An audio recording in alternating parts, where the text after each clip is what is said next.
제 67차 파르샤 아카데미 오신 여러분들 주의 이름으로 환영합니다. 오늘은 7장, 8장 우리가 함께 계시록 공부를 하고 있는데요. 앞에 있는 배운 것들 복습해서 요약하도록 하겠습니다. 계시록은 6장 이후부터 장차될 일입니다. 그래서 6장에 보게 되면은 7위로 봉인된 두루마리를 예수님께서 떼시죠. 첫째인, 둘째인, 셋째인, 넷째인, 다섯째인, 여섯째인 이렇게 떼십니다. 첫째를 떼실 때 흰말 탄자, 멸관을 받고 이기고 이기하더라. 우리 사회께서는 종말의 사명자로 봅니다. 둘째 인을 떼시자 붉은 말이 등장합니다. 화평을 제하고 큰 칼을 받았다. 이것은 종말에 있을 핵전쟁, 마지막 전쟁을 유브라 전쟁을 말합니다. 셋째, 인을 떼시자 검말, 핵전쟁 후에 대기근을 말씀을 하고 있고요. 넷째 말, 청황색 말을 적그리스도 봅니다. 그 이유는 이름이 사망이고 그가 가는 곳마다 운구가 뒤따른다. 이 네 말은 지금도 달리고 있다고 봐야 됩니다. 무슨 의미냐면은 인류 역사 가운데 하나님께서 자신의 백성을 구원하기 위해서 시대에 종들을 세웠죠. 흰말 탄자는 그 달려가면서 인류 끝부터 마지막까지 하나님이 세우신 종, 특별히 흰말 탄자는 뭐예요? 마지막 종말의 예언사를 감당할 종말의 사명자들을 가리키고요. 붉은 말, 인류 역사와 함께 전쟁을 계속했습니다. 지금도 전쟁은 계속되고 있죠. 이 전쟁은 마지막 전쟁인 핵전쟁, 제3차 세계대전 유보라 전쟁을 걷는 그 전쟁으로 지금 달려가고 있는 것이고요. 지금도 기후재앙, 자연재해, 또 기근, 기아, 이러한 끊임없는 대재난들이 계속되고 있습니다. 바로 검은 말이 상징하는 이 재앙들, 이것이 바로 종말에 갈수록 더 달려가고 있고 마지막 그 대재난, 창세 이전 이후에도 없었던 대환란을 향해서 달려가고 있는 것입니다. 그리고 청황색 말 마찬가지입니다. 인류 시작과 함께 악한 자들은, 악의 세력들은 하나님의 사람들을 하나님으로부터 그들은 믿지 못하도록 방해를 했죠. 그러한 일들은 지금도 계속되고 그 청황색을 달리고 있는데 그 청황색 말의 종착은 뭐예요? 바로 인류를 배교, 사망, 음부, 지옥으로 떨어지게 할 적그리스도다. 네 말들은 지금도 들리고 있습니다. 다섯째 인은 순교자들입니다. 그들은 핏값을 갚아달라고 하나님 앞에 간절히 신원을 올려드립니다. 하나님은 너희 동무들, 즉 하나님께서는 앞으로 하나님이 정하신 채워져야 될 순교자들이 있다. 그래서 계시록 6장에 나와 있는 다섯째 인을 뗄 때 등장하는 순교자들은 지금 교회 시대의 순교자로 보시면 됩니다. 그리고 채워져야 될 순교자는 종말 시대 전산연방 끝에 증인 사역을 마치고 순교할 14만 4천 두 주인을 가리키고요. 여섯째를 뗄 때 이 지구가 완멸하는 모습을 기록되고 있습니다. 그래서 첫째 인부터 여섯째까지는 종말론의 총론이라고 할 수가 있어요. 그리고 7장에서는 가장 계시록 해석에 있어서 논란 중에 되고 있는 14만 4천이 누구인가? 바로 이들이 누구예요? 이 7장은 사경의 첫 번째 장인데 바로 본경 첫 번째를 뗐던 흰말 탄자, 종말의 사명자가 누군가에 관해서 7장에서는 14만 4천이 봐도 그들 종말의 사명자인 것을 우리가 말씀하고 있고 7장은 1절부터 8절까지는 종말의 사명자인 14만 4천 그리고 9절부터 14절까지는 그 종말의 사명자 14만 4천에 의해서 배교에 빠지지 않고 진리를 무장한 그런 흰옷 입은 큰 무리, 진리를 사수한 성도, 예수님 말씀한 비유 가운데 슬기로운 5천명, 큰 옷을 입은 큰 환란에서 나오는 자들을 가리킵니다. 바로 14만 4천에 의해 가지고 진리를 사수한 성도들이죠. 14만 4천은 두 중인가 동일이라고 했습니다. 14만 4천은 7장에서 전체 택함 받았을 때 무리, 그리고 14장에서 사명을 마치고 순교 부활하고 난 다음에 천상 시온산에 올라가 전체 무리를 가리키는 14만 4천이고, 그것이 11장에서는 그들이 이제 사명 예언상을 마치고 각각 전세에 흩어서 예언상을 감당하게 되죠. 그래서 두 증인은 숫자들이 아니라 법률적인 한 예수를 증거하는 그 사명자. 오늘 또 우리들이 다 예수 증인 아닙니까? 그들이 바로 종이다 말씀드렸고요. 그 정리하면 14만 4천을 정리하면요, 계시록 6장에서는 누구로 등장해요? 멸류관 받은 흰말 탄 자로 등장하는 거예요.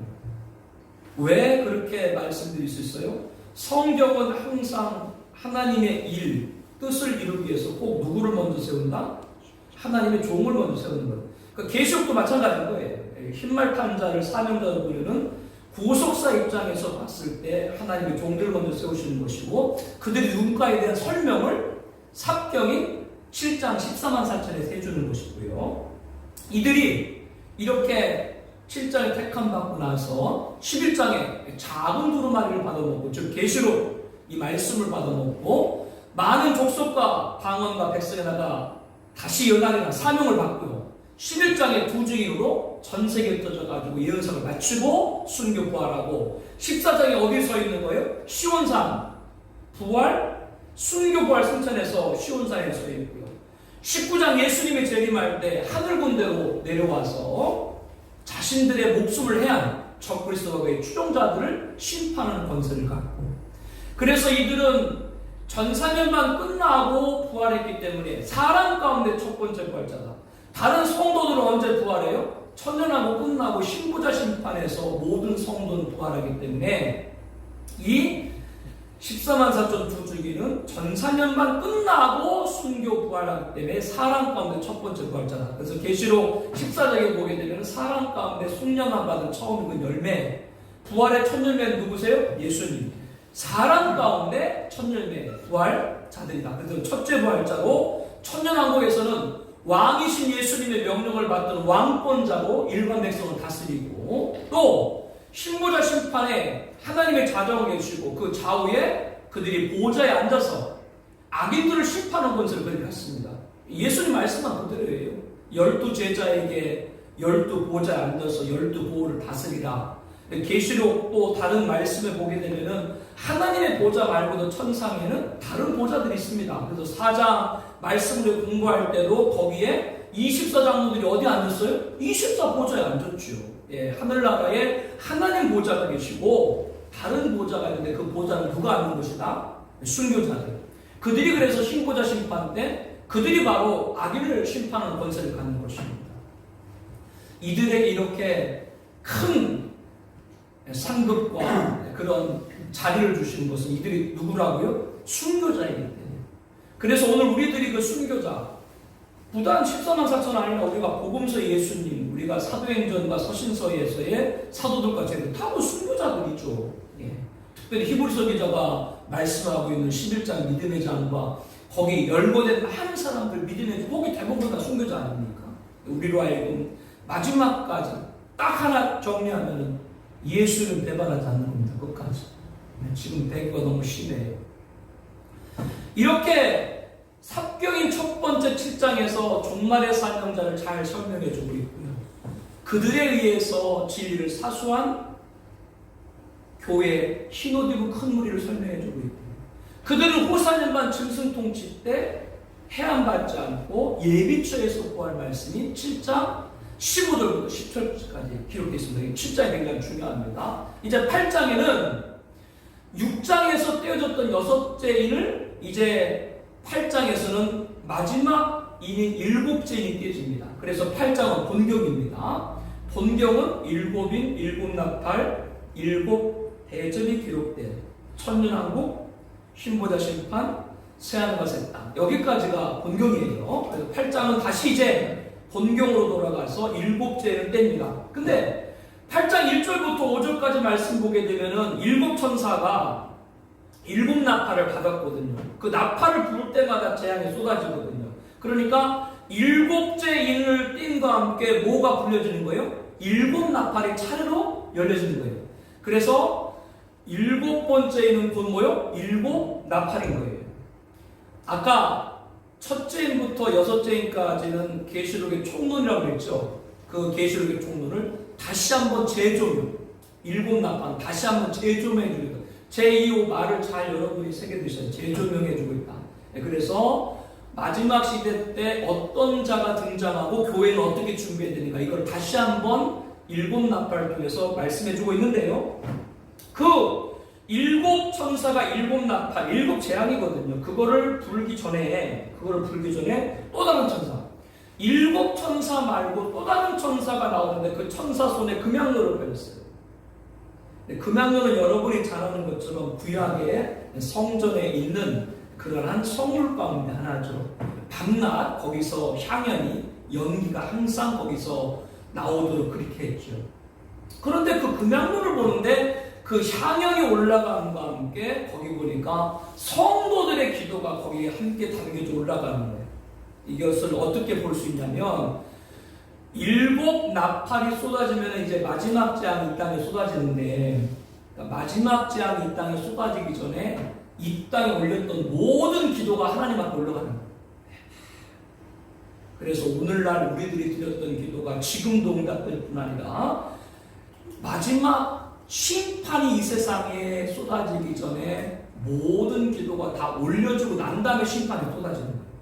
그래서 계시록을 보게 되면 이 종말론을 우리가 하다 보게 되면 자칫 기도라든가 이런 영성 이런 부분에서 언급되는 부분이 약하기 때문에 기도나 이런 것들이 잘 계시록 할 때는 주제가 되지 않을 때가 있는데 이 계시록 8장 1절부터 5절부터는 딱 기도가 나와요. 계시록에는 기도가 딱 한 번 나와요. 어떤 의미일까요? 계시록의 기도가 딱 한 번 나온 의미는 다른 것이 아니라 한 번 나온다는 의미는 바로 이 땅에 드렸던 모든 기도가 최종적으로 응답되는 것이면서 예수님 재림 이후에는 기도가 필요가 없지요. 천년왕국에서 기도가 필요하나요? 천국에서 기도가 필요하나요? 찬양만 있으면 뿐이죠. 거기서 이제 모든 기도는 끝나는 거예요. 그리고 이제 아까 말씀드린 대로 재앙이 쏟아집니다.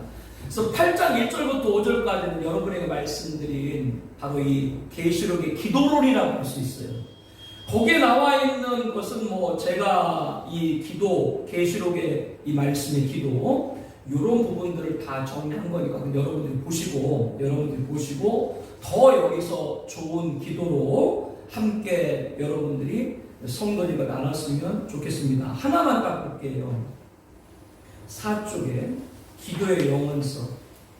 그래서 여기 나와 있는 그 계시록에 나와 있는 딱 한 번밖에 나와 있는 이 기도를 관해서 우리 성도님과 나누면서 말씀을 함께 나눴었거든요. 그래서 그 말씀을 나눈 것이 기도의 당위성, 기도의 시급성, 기도의 확장성, 또 그 다음에 기도의 영원성인데요. 여기 4쪽에 9번 한번 보세요. 9번. 기도의 영원성이라는 이유는 뭐냐면 여러분에게 설명드린 대로 천사가 금양로에 향연과 함께 성도들의 기도가 하나님 보좌한테 올라간다고 그랬죠. 그러니까 우리 기도는 땅에 떨어지는 게 없거든요. 반드시 응답되고 그러니까 영원성이에요. 영원성이라고 제가 이렇게 표현을 한 거예요. 우리가 신앙생활을 하면서도 당하는 어려움과 고통 그럼에도 이를 참고 기대되는 이유가 여기 있다. 왜? 우리가 계시록을 통해서 우리들의 기도가 다 올려지는 걸 봤잖아요. 그렇기 때문에 이 기도의 영원성을 믿는 사람들은 뭐요? 세상의 죄악이 관영 속에서도 우리가 이 타협하지 않는다. 무슨 말이냐면 우리가 올려드린 기도가 하나님 앞에 상달된 걸 믿기 때문에 세상과 타협하지 않고 우리들이 오늘도 진리로 나가게 되는 줄로 믿습니다. 종국에 하나님께 다 기도 올려주고 악인은 심판받고 의인은 보상으로 임하기 때문이죠. 그렇기 때문에 이 기도의 영원성을 믿는 사람들은 세상과 타협하지 않는다. 그렇게 한번 마지막 이 기도론을 정리를 한번 해봤어요. 그건 뭐 여러분들이 정리해서 보시면 되겠습니다. 자, 오늘은 이 일곱 재앙을 가진 일곱 천사가 보는 일곱 나팔 가운데 첫째 나팔부터 넷째 나팔까지 8장에 우리가 한번 공부해 보도록 하겠습니다.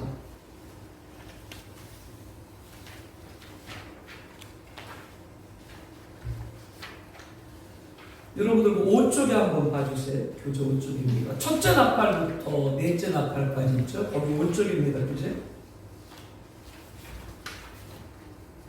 예수님께서 일곱째를 떼실 때 일곱 천사가 일곱 나팔을 받고 반 시간쯤 고요했어요. 금방 나팔이 불어준 게 아니라 반 시간쯤 고요했다. 마치 폭풍 전야와 같죠. 그리고 방금 설명드린 대로 또 다른 천사가 금향로를 많은 경연에 모든 성도에게도 합하여 하나님께 올려드립니다. 하나님께 기도가 다 올려졌어요. 이 땅에 되는 우리 기도가 다 올려져서 올려주고 난 다음에 계시록 8장 5절에 보게 되면 천사가 향로를 가지고 제단에 불을 담아다 땅에 쏟으네. 땅에 쏟으네. 이제 재앙이 내려지는 거예요. 일곱 나팔 천사들이 불려주는 거예요. 땅에 쏟아짐에 우레와 음성과 번개와 지진이 나더라. 여기 기록된 우레와 음성과 번개와 지진은 뭐요? 일곱 천사가 나팔을 불 때 이 세상에 쏟아지는 재앙을 말씀합니다. 이제 모든 기도가 응답되고 마지막 재앙이 쏟아지는 거예요. 첫째 나팔입니다. 일곱 나팔을 가진 일곱 천사가 나팔을 불길 준비했고요. 그리고 일곱 천사 중에 첫째 천사가 나팔을 불니다. 첫째 천사가 나팔을 부니 피섞인 우박과 불이 나와서 땅에 쏟아지며 땅에 3분의 1 타버리고 수목의 3분의 1을 타버리고 각종 푸른 물도 타버렸다. 첫째 나팔을 부는 일로 일어나는 계시는 땅의 3분의 1 지역이 황폐된다. 이렇게 말씀을 하고 있습니다.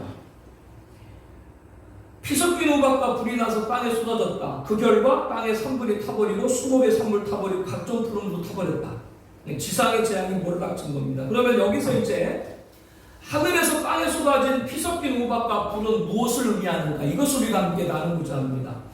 피섞인 우박과 불은 세상에 화를 가져올 거대한 혁명 세력을 상징합니다. 자, 제가 방금 여러분에게 상징이라고 말씀드렸죠. 상징이란 뭐냐? 어휘, 단어, 문자 그대로 해석하는 것이 아니라 문자 안에 담겨져 있는 의미를 찾는 겁니다. 피섞인 우박과 불을 문자 그대로 해석할 수 있어요. 근데 여기서 주의해야 될 점이 뭐냐면 만약에 피섞인 우박과 불을 문자 그대로 해석하면 이 재앙을 성도들도 당하게 됩니다. 그 이유는 첫째 나팔부터 다섯째 나팔까지가 종말시대 7년 한란 중 전사년반이에요. 그러니까 다섯째 나팔이 불 때까지는 아직 성도들이 이 땅에 있는 거예요. 그런데 여기 나와 있는 이 재앙을 문자 그대로 보면 성도들도 받게 된다라고 하는 거죠. 그래서 우리들이 계시록을 해석을 할 때 문자적 해석이 우선하거든요. 역사적 실적이 이룰 것을 우선하거든요. 그런데 나팔에 관해서 문자적인 뜻만 아니라 이것을 우리들이 상징적으로 보고 있다. 이 부분을 여러분들 좀 집중해서 잘 들어주시기 바랍니다. 저기 뒤에 사모님 여기 그 전기 물 끓이게 있죠. 80으로 이렇게 한번 나왔어요. 지금 계속 적어내리면 80으로. 적그리 통치기간은 후 4년반이죠. 그러니까 전 4년반은 지금과 같이 성들 신앙생활한다 라고 여러분들이 알아야 됩니다. 그렇기 때문에 피섞인 우박과 불을 문자 그대로 본다면 이거는 우리 성도들도 당하게 된다. 그렇게 의미가 되기 때문에 이 부분을 잘 여러분들이 해석을 해야 되고 또 단서를 주고 있는데 8장 11절을 보게 되면 셋째 나팔이 부를 때 별, 근데 그 별 이름이 뭐예요? 순숙이에요.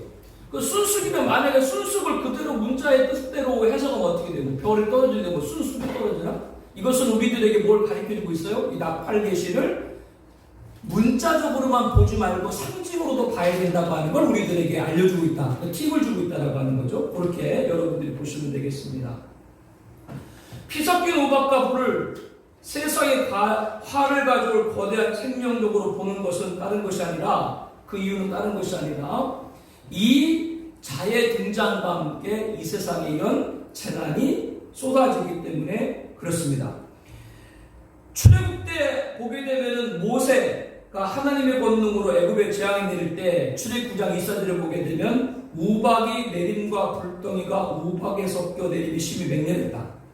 우박이 애굽 온 땅에서 사람과 짐승을 막론하고 밭에 있는 모든 걸 쳤다. 이렇게 말합니다. 그러니까 당시에는 뭐요? 애굽의 국한된 지역에 재앙이 쏟아졌지만 이 첫째 나팔이 부니까 땅의 3분의 1을 하고 수목의 3분의 1을 각종 푸른 풀까지도 했다. 이것은 뭐요? 전 세계, 어느 국지적인 한 지역이 아니라 전 세계에 미칠 화를 가져오게 된다라고 하는 겁니다. 이 피 섞인 우박과 불이 나서 땅에 떴다는 말은 장차 이 세상에 이 같은 무서운 재앙을 가져올 한 인물의 등장. 하나님께서는 이 세상에 이런 심판을 내릴 존재로 바로 짐승, 적그리스도를 사용하고 있는 겁니다. 물론 여기서 우리가 지금 살고 있는 이 시대에도 자연재해들이 많죠. 주님께서 이렇게 말씀했잖아요. 마지막 때가 되면 곳곳에 큰 지진과 기근과 전염병이 있겠고 또 무서운 일과 하늘로부터 큰 징조가 있어요. 특별히 저와 여러분이 살고 있는 20세기 후반부터 21세기 들어가서 자연재해, 기후재앙, 자원고열, 기근, 기아, 테러전쟁 이런 것들이 갈수록 강도가 강해지고 빈도가 잦아지고 있죠.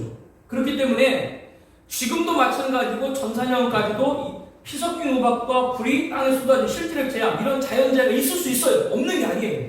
근데 중요한 건 뭐냐면 여기서 중요한 거는 이런 재난의 강도가 강하고 빈도가 잦아진다는 것은 곧 누구 등장한 거예요? 적그리스도 등장에 가깝다는 것과 같은 뜻이에요.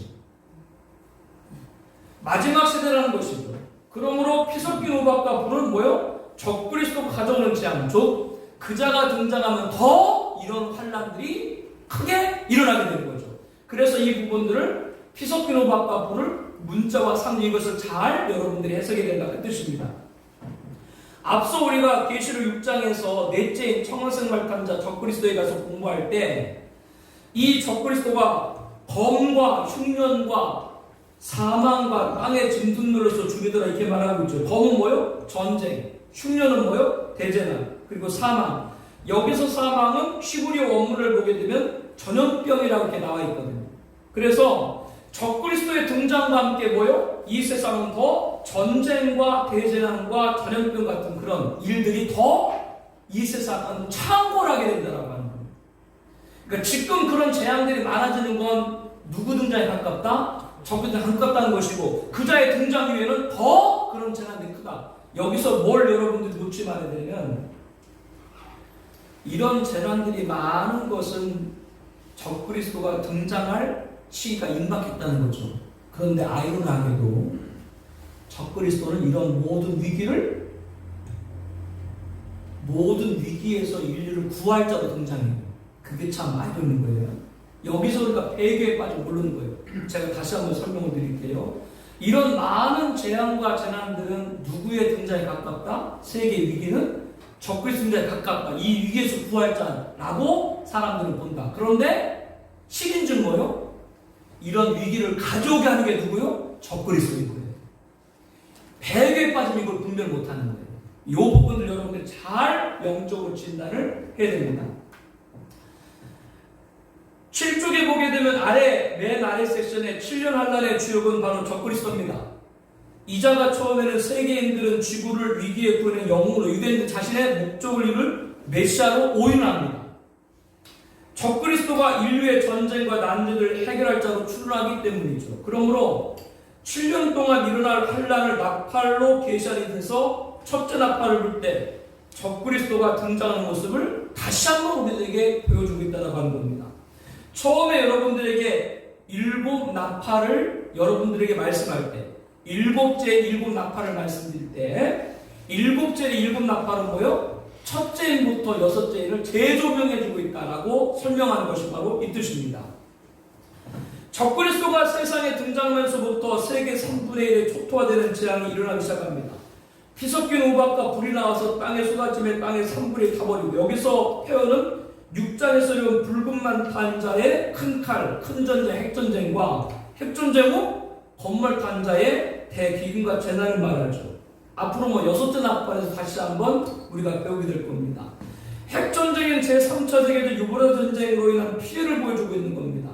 수목의 3분의 1이 타버리고 각종 품이 타버렸다는 것은 뭐예요? 모든 인간들에게 미치는 재앙. 전 인류가 이 자리에서 큰 고통을 겪게 될 거다. 그런데 인류는 뭐예요? 그자가 이런 위기를 건져낼 거다 이렇게 오인한다라고 하는 거죠. 지금 전 세계에서 고조되고 있는 위기는 그 8쪽에요. 맨 위에 보게 되면 굵은 글씨 있죠. 지금 전 세계에 고조되고 있는 위기는 이를 해결할 적그리스도 등장이 임박한 겁니다. 그러나 시민적 적그리스도에 의해서 세계는 크나큰 화를 당하게 될 겁니다.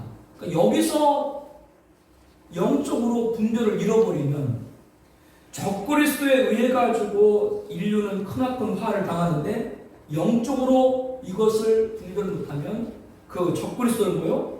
그 위기에서 건져줄 자로 오인하게 된다. 영적인 분별 못하면 그렇게 되는 거예요. 나팔소리, 그러니까 나팔소리는 뭐예요? 우리에게 깨우쳐주는 거예요. 이자의 등장에 가깝다. 그 첫 번째 나팔은 뭘로 나와요? 이 세상에 자꾸 재앙이 자꾸 많아져요. 재해가 자꾸 많아져요. 이게 나팔소리라고요. 이게 나팔소리라고요. 나팔소리가 우리 귀에 들리는 그런 나팔소리가 아니라 지금 우리 인류 가운데 당하고 있는 기후재앙과 자원고갈과 자연재해와 분쟁과 테러 등이 뭐예요? 이게 나팔소리라고 하는 거예요. 그자의 등장에 가깝다. 너희를 속지 말아라. 그런 위기에서 저자가 구할자라고 생각하는데 그게 아니라 그 위기를 뭐예요? 가져갈 자가 저자다라고 이런 자연재해든지 말하고 있다라고 하는 겁니다. 거기에 귀를 기울여라 라고 하는 것이 나팔소리가 주는 경종이에요. 둘째 나팔 8장 8절을 보게 되면 둘째 천사가 나팔을 부니 불붙는 큰 산 같은 것이 바다에 던져지며 바다 3분의 1이 피가 되고 바다 가운데 생명 가진 피조물들의 3분의 1이 죽고 배들의 3분의 1이 깨지더라. 둘째 나팔을 보니까 불붙는 큰 산 같은 게 바다에 던져져요. 그 결과 이 세상에 재앙이 내려지는데 바다의 3분의 1이 피가 되고 바다 가운데 생명 가진 피조물들 3분의 1이 죽고 배들의 3분의 1이 깨져요. 첫째 나팔과 둘째 나팔은 상호 공통점이 있습니다. 문장상이나 배열이나 그 표용시할 뿐이니까. 첫째 나팔 등장하는 자나 둘째 나팔 등장하는 자가 동일한 계통, 그 피해 지역도 뭐요? 3분의 1. 첫째 나팔은 뭐요? 땅이라는 지역이고 둘째 나팔은 뭐요? 바다라는 지역. 전 세계가 바로 3분의 1이 피해받는다. 이렇게 첫째 나팔과 둘째 나팔은 상호 동일한 계통인 것을 우리에게 알려주고 있다고 하는 것이죠. 그러면 불붙는 큰 산이 누군가? 이거를 우리들이 봐야 되겠죠. 이 재앙의 세력이 누군가? 첫째 나팔에 등장하는 세력은 피 섞인 우박과 피로 세상의 재앙을 가져올 거대한 혁명적인 인물인 짐승 적그리스도가 있기를 말씀을 드렸고요. 둘째 나팔은 큰 산이라고 했는데 산은 성경에서 나라를 상징 나라. 큰 산이라고 하는 건 뭐예요? 여러 나라, 열국의 연명체를 말합니다. 그런데 이 큰 산에 뭐예요? 불붙는 큰 산이다. 큰 산은 장차 이 세계를 불로 멸망시키는 세력을 말하죠. 하나님께서는 과거 바벨론 제국을 알죠. 바벨론 제국을 향해서 에레미야 51장에 보게 되면 멸망당할 산이다 이렇게 표현하고 있거든요. 하나님을 대적하고 인류의 전쟁을 가져오는 자를 산으로 표현했다. 그래서 에레미야 51장 25절에 보게 되면 바벨론 이것을 하나님이 심판하면서 멸망의 산아 보라 너로 불탄 산이 되게 할 것이다. 그래서 본문의 큰 산은 바벨론 제국같이 옛날 과거 바벨론 제국같이 종말에 등장할 거대한 제국이라고 하는 걸 우리들에게 상징으로 보여주고 있다고 하는 겁니다. 그러니까 가는 곳곳마다 전쟁을 일으켜요. 1983년 플로리다 오란도에서 미국 복음주의 기독교협회 전국대회가 있었거든요. 이 자리에 레이건 대통령이 참석했어요. 레이건 대통령이 참석해서 소련, 당시 소련이죠. 그 소련을 지칭해서 악의 제국이다라고 말했습니다. 1912년 레닌에 의해 가지고 시작된 볼셰비키 혁명으로 소련이 탄생됐고 소련이 무너진 1992년까지 80년 동안 공산주의 때문에 전 세계에서 6천만 명 죽었습니다. 불붙는 큰 산의 한 예지요. 그 소련의 후신이 뭐예요? 러시아잖아요. 지금도 전쟁 일으키잖아요. 이게 바로 불붙는 큰 산을 말하고 있다. 종말에 뭐예요? 전 세계를 이런 불로 일으킬 자다. 그럼 이 자가 누군가? 이 자는 다른 자가 아니라 이 자의 정체는 적그리스도, 그 적그리스도를 정치적, 경제적 분사로 도와줄 큰 세력. 그러니까 성경에 보게 되면 뭐예요? 열불, 열왕, 열나라. 여러 나라들이 힘을 누구에게? 적그리스도에 모아준다. 그 여러 나라, 열왕, 그것이 바로 뭐예요? 이 불붙는 큰 산이다. 라고 하는 겁니다. 이자의 등장으로 인해 가지고 전 세계 3분의 1적이 피해받는 그런 엄청난 일이 벌어지게 되는 거죠. 왜? 적그리스도가 이 열불, 적그리스도 제국을 구성해 가지고 전쟁을 일으키기 때문에 그렇죠. 계시록 17장 11절부터 보게 되면 전에 있었다가 지금 없어진 짐승은 8째 왕이니 7 중에 속한 자라 그가 멸망으로 들어가리라. 내가 보던 10뿔은 열왕이니 아직 나라를 얻지 못하였으나 다만 짐승과 더불어 임금처럼 한동안 것을 받으니 그들이 한 뜻을 가지고 자기 능력과 권세를 짐승에 주더라. 그들 10뿔 열왕 연맹체 이 불붙는 큰 산 제국이 누구에게? 적그리스도에게 능력과 권세를 주더라라고 하는 거죠. 이자가 바로 누구예요? 짐승 적그리스도. 10뿔 열왕은 뭐라고요? 적그리스도 제국입니다. 그래서 적그리스도의 힘을 모아줄 역할을 하는 이 적그리스도 제국이 10뿔 열왕, 이거를 오늘 본문에 뭐라고요? 큰 산, 불붙는 큰 산으로 나왔다. 그렇게 이 말씀을 해주고 있습니다. 거기 10쪽에 보게 되면요, 맨 밑에 부분에 일곱 나팔로 진행될 종말 사건은 첫째 나팔인 적그리스도 등장과 그자에 형성될 둘째 나팔인 10뿔 적그리스도 제국의 등장으로 시작된다. 그러니까 환란을 몰아올 세력이 다가가는 겁니다. 신말탄자는 뭐예요? 종말의 예언사역을 감당할 주의 종들이고, 첫째 나팔 적그리스도와 둘째 나팔 적그리스도 제국은 뭐예요? 환란을 세상에 몰아올 자다. 환란을 몰아올 자인데 뭐라고요? 환란을 구할 자로 사람들을 안다라고 하는 겁니다. 내가 보니 바다에서 한 짐승이 나오는데 뿔이 열이요 머리가 7이라 그 뿔에는 10왕관이 있고 그 머리에는 신성모독한 이름이 있더라. 여기 바다에서 나오는 한 짐승은 적그리스도 가리키는데 그 적그리스도 머리에 뭐요? 뿔이 10이고 머리가 7이다. 이게 바로 뿔열이라고 하는 것이 적그리스도를 도와주는 적그리스도 제국 여러 명의 왕들을 여기서 말씀을 하고 있습니다. 오늘 본문에 그것이 뭐라고 나왔다고요? 둘째 나팔 때 등장하는 불붙는 큰 산이다라고 하는 겁니다. 바다에 던졌다. 불붙는 큰 산 같은 것이 바다에 던졌다. 바다는 실질적인 바다이면서 혼란한 세상, 영적으로 바다는 세상을 상징하니까요. 그래서 적그리스도가 어디서 등장해요? 바다에서 올라왔다. 네, 그렇게 실제적으로는 지중해에서 지난 역사 가운데 많은 적그리스도 모형이 등장했고, 종말에도 적그리스도가 지중해를 배경으로 나올 거고, 지중해는 이렇게 실제적이면서 영적으로 세상을 형성한다라고 하는 겁니다.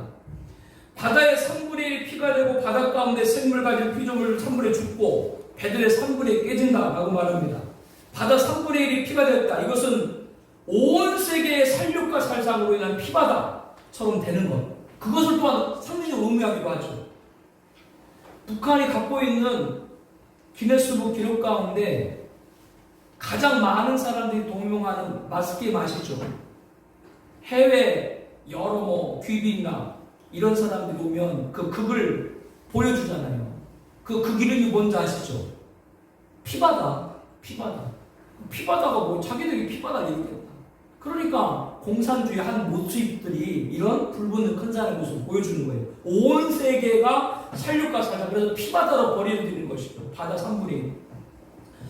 이거를 제3차 세계를 연결해봐도 제3차 유브라 전쟁, 핵전쟁은 전 세계로 몇 분의 1이 죽어요? 3분의 1이 죽는다. 여기와 연결해도 맞는 거예요. 이들의 3분의 1이 피해가 맞는 거예요. 여기와 연결이 맞고요. 적그리스도와 그를 따른 10뿔, 적그리스도 제국이 벌이는 전쟁이죠. 네, 그로 인해가지고 세상에 피바다를 이룬다라고 하는 겁니다. 바다에 가진 피조물들 3분의 1이 피가 됐다. 그 결과입니다. 즉 바다 가운데 있는 생물의 3분의 1이 죽으니까 바다가 피부가 됐다. 이렇게 이제 결과를 얘기하고 있는 것인데 그 원인을 여기서 볼 수 있습니다. 배들의 3분의 1 깨진다. 배는 바다의 교통수단이죠. 그러니까 세상의 모든 교통수단이 다 파괴될 정도로 큰 전쟁을 가져올 자죠. 어렵게 생각하지 마시고요. 근본 코로나 팬데믹으로 각국이 뭐를 봉쇄했어요? 공항을 봉쇄했죠. 하늘길이 막혔잖아요. 코로나 때문에 하늘길이 막히는데 마지막 전쟁인데 바닷길까지 다 막히는 거죠. 그리고 실제적인 것도 함께 봐야 됩니다. 그래서 나팔을 해석할 때 뭐요? 문자와 상징을 같이 해석하라. 이걸 같이 잘 균형 있게 여러분이 다시 한번 강조드립니다. 셋째 나팔입니다. 셋째 나팔을 보니까 횃불같이 타는 큰 별이 하늘에서 떨어져 강들의 3분의 1과 여러 물샘에 떨어지니 이 별의 이름은 순수기라. 물의 3분의 1이 순수기 때문에 그 물이 순물이 됨으로 많은 사람이 죽더라. 자, 셋째 나팔을 보니까 횃불같이 타는 큰 별이 하늘에서 떨어졌어요. 먼저 횃불같이 타는 큰 별이 떨어졌다. 성경에서 별은 크게 두 가지로 써가지고 하나는 뭐요? 주의 종들이고 하나는 사탄. 그래서 여기 말씀에 등장하고 있는 횃불같이 타는 큰 별, 이게 마치 사탄 이렇게 볼 수 있는데, 근데 여기 말씀을 잘 보면요, 사탄이 아니라 이 별의 이름이 뭐요? 순수. 그러니까 이 별은 사탄이 아니라 사탄이 보낸 악한 사상입니다. 어디에 떨어져요? 물샘, 강. 강하고 물샘은 뭐예요? 교회를 상징한다고 해석을 해도 무리하지 않죠. 과거에 에레미야 9장 15절에 보게 되면 이스라엘이 우상을 섬기고 하나님 말씀을 버려버렸잖아요. 그때 에레미야 9장 15절에 보게 되면 쑥을 먹이며 독한 물을 마시게 한다. 즉 성경의 순수은 뭐예요? 악한 세상, 하나님을 떠나게 하는 그런 악한 세상을 상징할 때 이렇게 말씀하고 있습니다. 이 순수 악한 세상의 교회를 어지럽히죠. 지난번 모임 때도 제가 여러분에게 그 예화를 읽어 말씀드린 것 같아요. 지금 교회를 어지럽히는데, 순수 악한 사상의 교회를 어지럽히는데요, 세상의 교회를 어지럽히는 것만이 아니라니까요. 지옥이 없다라고 말하시는 분이 계신데, 그 세상 사람 말고요, 교회에서요. 그것도 평신도가 아니라 목사님들 가운데 그렇게 말하시는 분이 계세요.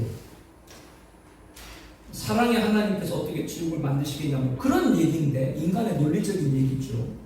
인간적인 설득력이 보이죠. 심지어는 지옥이 없다 그러니까 뭐도 없어요? 천국도 없는 거죠. 무천년을 조심해야 돼요. 무천년은 천국이 있어요. 여러분, 무천년 천국 있습니까? 지금 이 세상이 천국이에요, 무천년. 여러분, 그거가 이해가 돼요? 이 세상이 천국이라 된다는 말 이해가 돼요? 그럼 지금 예수 믿고 죽으신 분들은 어디 가 계세요? 땅속에 있나? 어디가? 이 영혼도 어디? 지금 예수 믿고 죽으신 분들 천국 가 있죠? 그 이 세상이 천국이니까 지금 천국 한 분도 이 세상 다시 내려와야 되네, 나중에. 그 말이 이해가 되냐고. 무천년에서 말하는 게. 그러니까 무천년과 자유주의는 제가 한 끗 차이라고 말하는 이유가 그거예요. 무천년에 있는 분들은 지옥 없다고는 안 해요. 지옥 있다 그래요. 무천년에 있는 분들, 신앙, 우리 보수 신앙에 있는 분들은. 근데 이 세상이 천국 된다라는 얘기예요. 그러니까 이 세상이 천국 된다는 얘기는 천국이 없다라고 말하는 것이다. 그렇게 단정해서 말할 수는 없지만 우리가 알고 있는 천국과 다른 거죠. 지옥이 없다라고 하는 분들, 그분들은 왜 지옥이 없다 그러냐? 다른 것이 아니고요, 이 땅에 민주주의를 실현하고 인권과 평등을 추구하고 복지를 구현하면 좋은 세상이 되니까 이 세상이 뭐요? 천국이 될 것이다. 이렇게 이제 자유주의자들은 그렇게 얘기한다라고 하는 거죠. 그러니까 그 사람들은 뭐요? 지옥에 있을 수가 없는 거죠. 네, 그분들이. 이 세상을 잘하면 천국 되는데, 우리 힘으로 이 세상이 갈수록 천국이 될 것 같아요. 이 세상이 갈수록 지옥이 될 것 같아요. 예수님 오시고 나서도 지금 이 세상을 살아가야 된다. 좀 끔찍해요, 사실. 예수님 재림하시고 나고 다시 이 세상에 살아야 된다. 우리가 지금 알고 있는 이런 세상, 물론 그분들은 뭐 이 세상이 뭐 좋은 세상이 된다라고 그렇게 뭐 표현을 하지만, 인간의 힘으로 이 세상은 좋은 세상이 될 수 없다. 그래서 그게 이제 결국 후천년인데요. 후천년의 변형이 무천년이다, 그 말이에요. 서울 청량리에 있는 명문 고등학교에 여러분에게 말씀드렸죠. 사립입니다. 미션입니다. 좋은 목사님도 많이 배출한 그런 고등학교예요. 미션이니까 일주일에 한 번씩 채플이 있습니다. 근데 전교회 회장이 그 예배 거부운동을 펼쳤죠. 그러니까 학교는 학교 방침에 따라서 그 전교 회장을 직위를 해제했어요. 그러니까 이 전교 회장이 단식투쟁을 하면서 법원에 소송을 냈어요. 법원에서는 어떻게 되겠어요? 종교의 자유가 있으니까 그 학생의 손을 들어주겠죠. 그리고 막 뉴스에도 그 학생이 막 등장했다니까요. 뉴스에도 막 등장해가지고 사회적으로도 그때 큰 논란 됐어요. 한참 그것 때문에 큰 논란 됐어요. 미션에서 강제적으로 예배 드리게 하는 게 맞냐. 이것 때문에 그때도, 지금도 뭐 그런 논란이 많이 있어요. 그때 참 논란했습니다. 그래서 이 학생이 그렇게 투쟁을 해가지고 투쟁한 것이 인정받아서 서울대학교 법대를 갔어요. 시험 봐서 간 게 아니라 지금도 시험 봐서 가는 것만 아니라 여러 활동 같은 것을 잘하면 특례로 입학하는 거예요. 그 서울대 법대를 갔다니까. 서울대 법대에서 그 학생을 막 그 입학을 시켜준 거예요. 특별 전형으로. 그런데 이 학생이 어느 해인가 벌거벗은 몸으로 여의도에 나타났어요. 옛날에 여의도 광장 있었잖아요. 국군이라고 군사 퍼레이드 있었잖아요. 옛날에 5.16 혁명 광장이죠. 5.16 광장이었죠. 거기서 옷을 벌거벗고 나와서 왜 얘가 벌거벗고 나왔었냐 하면은 국군의 날인데 다른 이유가 아니라 반전, 징집 반대 운동 그런 애가 됐어요. 그러면 그 애가 그렇게 나치 시위를 벌이기까지 이런 과정들을 좀 볼 때 그 학생이 그렇게 되기까지 영향을 미친 사람이 있을 거 아니에요. 영향을 미친 사람이 누구야? 다른 것이 아니라 그 학생이 전교 회장 될 때 그 학교에서 예배와 채플 그리고 상담을 담당하던 목사님입니다. 교목이죠, 교목. 교목이 파손돼가지고 그 학교에 가서 예배 인도하는데 천국 없다라고 지옥 없다라고 설교한 거예요. 그리고 학생들하고 상담하면서 종교 자유가 있으니까 예배 드리고 싶다는 거 아직 안 와도 된다. 목사가 그렇게 한 거예요. 그게 악한 사상이에요. 순물 악한 사상이 교회 밖에서만 아니라 교회 안에서 이렇게 들어와서 그 방금 말한 그런 학생 같은 그런 일, 물론 뭐 그 교목의 전체적인 책임이다 그렇게 말할 수는 없지만 이런 악한 세상들이 우리들에게 굉장히 가깝게 이 무서운 일들이 지금 벌어지고 있다는 심각한 사안이죠. 여러분, 예수님이 오셔서 이 세상을 심판하시고 모든 불이 그리고 이 세상을 완결되는 것이고 신부자 심판에서 악인들은 심판의 부활로 그들이 다시 부활해서 그들은 영혼과 함께 육체도 부활해서 둘째 사망 지옥에 떨어지는 줄로 믿습니다. 근데 그 지옥 예수님 오셔가지고 심판과 지옥, 형벌, 둘째 사망이죠. 예수님 오셔서 불신자에 대한 심판, 그들이 처한 둘째 심판, 그게 없는데 어떻게 천국이 있냐고요. 그래서 예수님 재림하는 이유는 다른 것이 아니라 예수님이 심판하는 건 다른 것이 예수님의 심판이 있어야 저와 여러분이 구원받는 줄로 믿습니다. 그게 예수님 재림이거든요. 그러니까 뭐 이런 것이 막 악한 사상이라는 아주 말을 교묘하게 만들어가지고 교회 안에 지금 침투하고 있다고 하는 겁니다. 그래서 큰 별이 어디에 떨어졌어요? 강의 3분의 1, 여러 물샘. 이 강과 물샘 뭐요? 바로 교회를 상징하는 것이죠. 교회에 떨어져가지고 강당부터 방금 말한 그런 사상들로 물리기 시작합니다. 악한 사상이라고 할 때 그 조심해야 될 것이 뭐냐면요. 사탄이 악한 사상을 먹인다고 했을 때 그 사람을 흉악한 범죄자로 만드는 게 아니에요. 악한 사상을 한다고 할 때 사람을 좋은 사람 만들어요. 어떤 경우는 사람을 인품도 훌륭한 사람으로 만들어요. 이렇게 사람을 좋은 사람 만들고 인품도 훌륭한 사람 만드는데 그 좋은 사람 입에서 무슨 말을 해요? 지옥이 없다라고 말하게 해요. 인간의 노력으로 이 세상을 평화롭게 만들 수 있다고 말하기. 결국 뭐요? 하나님 필요 없는 거죠. 하나님 필요 없이 우리끼리 잘 노력하면 이 세상을 좋은 세상 만들고 있다. 이것만큼 배교가 없는 거예요. 그러니까 악한 사상이라 저 사람이 왜 좀 흉악한 사람이 아니라니까요. 많은 사람한테 막 존경받아. 그런 사람이 명사로 TV에 나와서 강의를 하는 거예요 지금. 사람을 떠나간다는 거죠. 순수 바로 그런 일. 물샘, 교회 타락하게 한다. 계시록 12장 4절을 보게 되면 사탄의 영의 꼬리가 하늘의 별 3분의 1. 여기서 하늘의 별은 뭐요? 주의 종들을 말하거든요. 종말에 종들 3분의 1이 타락할 것이다. 이렇게 말합니다. 순물을 먹일 사탄의 종들인 거죠. 창세기 에덴 동산에부터 사탄은 하와 아담에게 접근해가지고 하나님의 명령을 어기도록 선악과를 따먹도록 했죠. 그리고 예수님까지도 심지어 예수님까지도 어떻게 했습니까? 예수님까지도 자기가 시험을 겪게 했죠. 그러나 예수님께서 물리쳤죠. 이렇게 변질된 복음으로 순물로 갔다가 하와에게 공격했던 그대로 아니야 저거 먹으면 눈이 밝아져 하는같이 이런 식으로 오늘도 뭐 천국이 없다, 뭐 지옥이 없다, 뭐 이런 식으로 하면 그 변질된 복을 자꾸 먹이는 이게 바로 셋째 나팔의 별 떨어진 별의 뭐요? 순수이다. 그렇게 보고 있는 겁니다. 특별히 여러분 그 15쪽에 보게 되면 천주교 로마 캐톨릭에 관해서 뭐 이건 여러 번 말씀드렸으니까 제가 뭐 다시 말씀 안 드리겠습니다만은 종교적 통합하는 분들 여기에는 가까운 분이 많잖아요. 베드로 성당 가보신 분들 다 계실 거예요. 베드로 성당이 왜 베드로 성당인지 아시죠?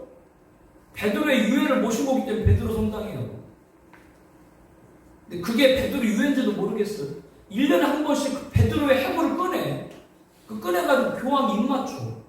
아니 그 해골에다 입맞추면 어떡하자는 거예요? 로마 캐톨릭이 어떤 종교인가를 단편적으로 보여주죠. 각 그 지역의 성당들 있죠. 각 지역의 성당들 보면 그 성당들이 모시고 있는 성인이 있어요. 모시는 성인이 있다고. 그래서 사실은 우리가 말하고 있는 성당이라고 하는 건 뭐예요? 죽은 사람들 모시고 있는 우리 옛날로 표현하면 사당. 어느 성당은 지정돼 있어. 어느 성당은 누구 성인, 어느 성당은 뭐 김대문 성인, 어느 성 누구 성인 지정돼 있다고. 유럽에 가면 아주 그 웅장하고 화려한 그 성당들이 엄청나게 많잖아요.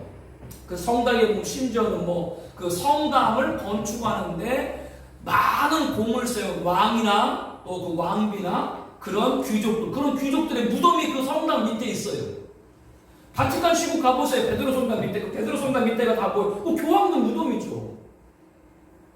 아니, 교회 밑에다가 무덤만 들어놓고 그게 무슨 게 하나님. 아무리 성경을 난 봐도 이해를 못해요. 아니 사람 죽은데 위에다가 성당 세워놓고 그게 무슨 하나님의 성전이라고. 그런데 그분들하고 우리가 손잡으려고 뭐가 있냐고요. 이게 다 악한 사람 승물들입니다.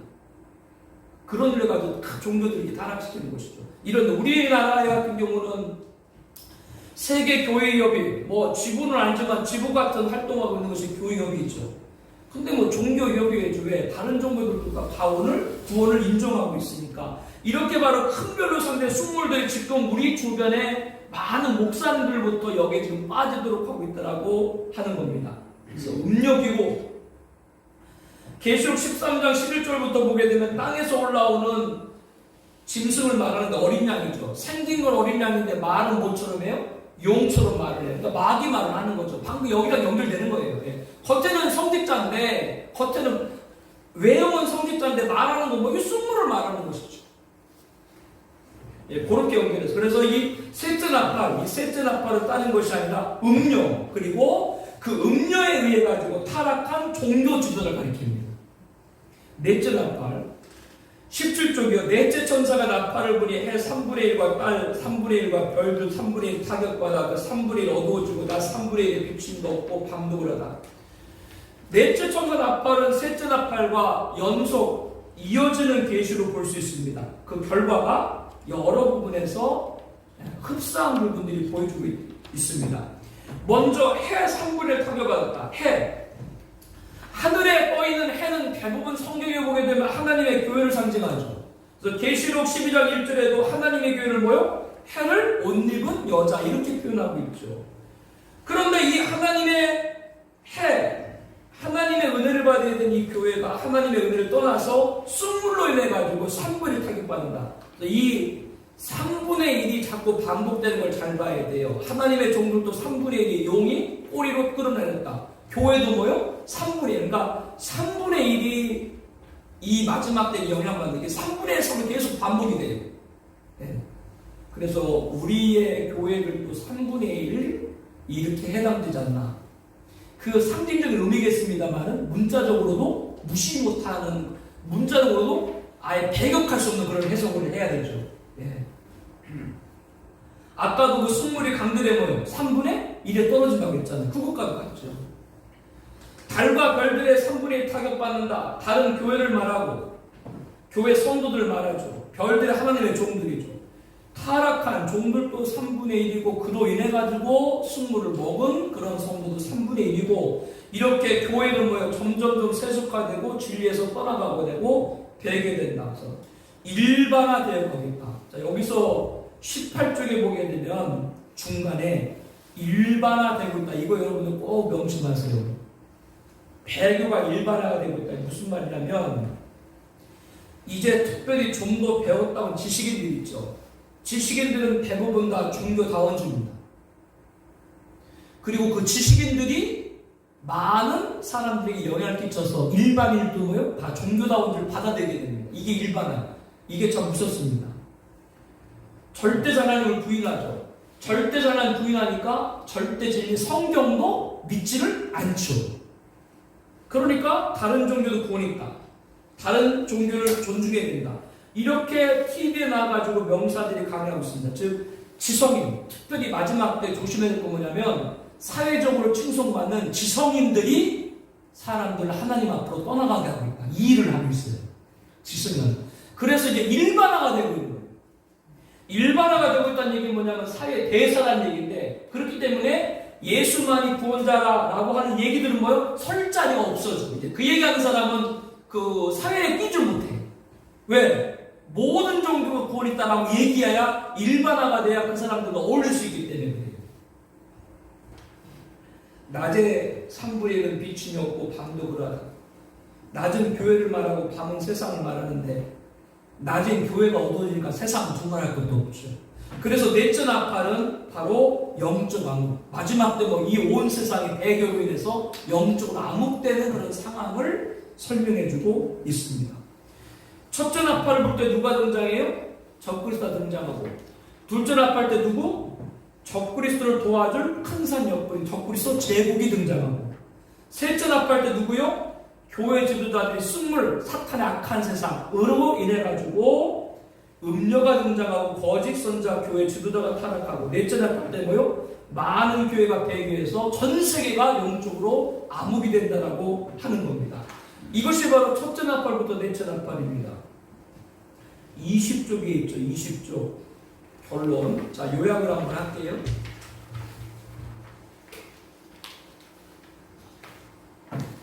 설교를 꼭 하고 조금 힘들어도 그 설교 전문의 정리를 해요. 요약을 하는 거죠. 그리고 이제 마지막 결론하는데, 성도님들이 설교를 집중해서 잘 들으면 좋은데 성도님들이 목사님 설교 들어요. 듣긴 듣는데 목사님들이 설교 50분 하면 성도님들이 몇 분 정도 들을 것 같아요? 아니 끝나고 물어봐봐요. 오늘 설교 제목이 뭐냐고. 설교 제목도 몰라. 안 들어요. 그래서 마지막에 꼭 그 결론을 해서 한 3가지를 요약을 해준 이유가 그 중에 하나인데요. 그 20쪽에 보면은 지금 우크라이나 전쟁이 계속되고 있는데요. 침략국 러시아에 맞서서 미국이 동맹들 규합해서 좀 제재로 압박을 하고 있죠. 푸틴이 뭐 핵전쟁까지 억곡을 하고 있고, 아직까지 전 세계 핵전쟁으로 3차 세계 핵전쟁 확진으로 보진 않아요.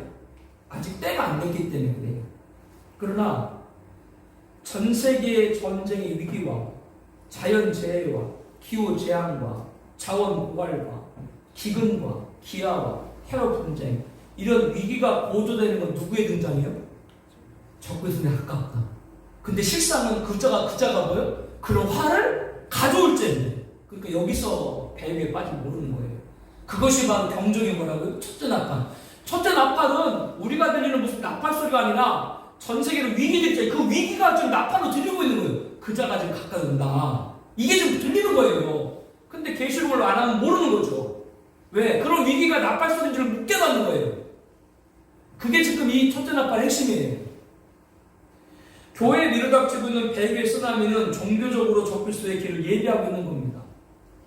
첫째 나팔 소리가 들려오라 임박하는 거죠. 또한 적을 도와줄 열불, 적그리스도의 둘째 나팔 불릴 때도 가까이 왔다는 걸 알려주고 있는 것이고, 적의 등장 평화적의 종말시대 7년한 시작이죠. 마지막 시대에 신앙하는 성도들이 거는 때도 경각해야 됩니다. 그래서 오늘 이 말씀 배운 걸 3가지 기도 제목으로 21쪽에 나눠봤어요. 셋째 나팔, 순수, 변질된 복음을 전하는 음료와 교회 지도자들, 어둠의 넷째 나팔, 배교로 영적 암흑에 들여된 교회가 되어서는 안 되겠죠. 우리는 그렇기 때문에 첫째 멸관 받은 흰말탄 자 14마사 2주일 교회 회개를 위해 치는 예언사의 길을 교회야 됩니다. 코로나 팬데믹 가운데 신앙과 헌신과 예배 침해된 거 빨리 버릇해라. 이런 회개의 길을 교회야 됩니다. 사탄의 제일 표적은 뭐요? 주의 종이죠. 아까도 뭐요? 종들에게 먼저 승부를 먹이는 거예요. 그렇기 때문에 교회에 우리 목사님들 기도를 많이 해야 되고, 목사님들이 쓴물을 배겨가고 때를 따라 양식을 먹일 수 있는 충성되고 지혜로운 종이 될 수 있도록 우리 목사님에서 기도 많이 해야 되고요. 나팔소리가 날 때, 즉 우리가 살고 있을 때 이 나팔소리는 뭐라고? 지금 징조를 보여주고 있는데 그게 나팔소리예요.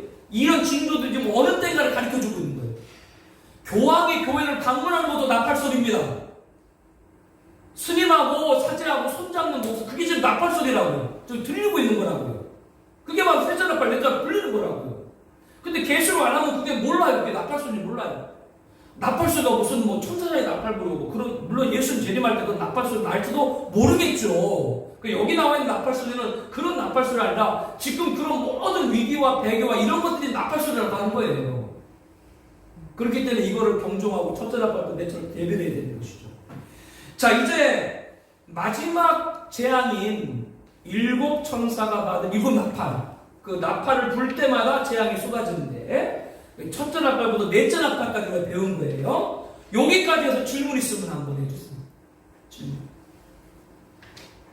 첫째 나팔부터 넷째 나팔까지. 문자와 상징, 그리고 상징과 상징과 실제 요 해석을 잘 여러분들이 해야 된다. 그래서 첫째 나팔 때 불 섞인 우발과 불을 실제로 볼 수도 있어요. 근데 그렇게 실제로만 보면 다섯째 나팔까지는 전사년간 교회 시대가 그때까지 있기 때문에 우리도 당하게 된다. 그래서 지금도 그런 재앙이 없는 건 아니잖아요. 실제로 볼 수도 있지만 실제로 보는 것보다도 뭐요? 그런 큰 화를 가져올 적그리스도를 상징하는 게 같이 보는 게 좋다. 병행해서 하나로만 딱 보면 그럼 뭐 이거 교회 시대도 우리가 다 당하나? 이렇게 이 나팔들을 해석할 수 있기 때문에 그렇게 잘 보시라. 그걸 여러분에게 다시 한번 정리해 드릴게요.